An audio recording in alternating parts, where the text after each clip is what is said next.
I think a lot of us are feeling worried and concerned about what's going on with the war in Ukraine. A young person said to me last week that they were worried about going out in their local town in case the bombs started to fall there and they weren't able to get back to their foster family. I think for children it's a particularly scary and confusing time, and for our foster children who've had a lot of frightening things happen in their world already, it can be particularly difficult. They might not tell you they're scared, but you might notice because they're a bit more irritable or unsettled than normal. So talk to them. Ask them, what do they know about Ukraine? What have they heard about the war? And ask them what they're most scared about. And if they can't tell you, have a best guess. Say something like, I wonder if you're worried that the war's going to get bigger and that the bombs are going to come to our home. And if they indicate that that's the case, let them know that you really understand why they would be feeling fearful at the moment. And then once you've listened to them and validated their experience, do some research. Information is a much better response to fear than reassurances.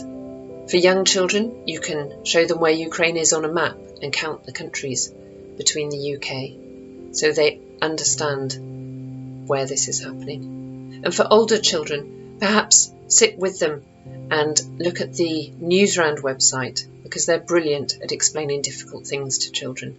You may want to tell them that there are a lot of people trying to stop this war and that even if it were to get bigger, everybody agrees it's very unlikely that the bombs will come to our homes.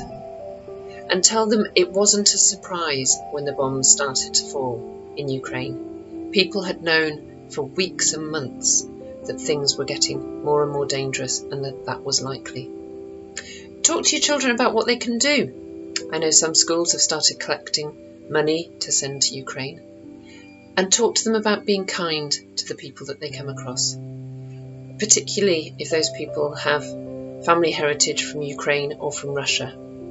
It's really important that our children understand that the majority of Russians are not involved in this war and are not responsible for the actions of their leaders, in exactly the same way as our children weren't responsible for the frightening things that happened before they came into foster care.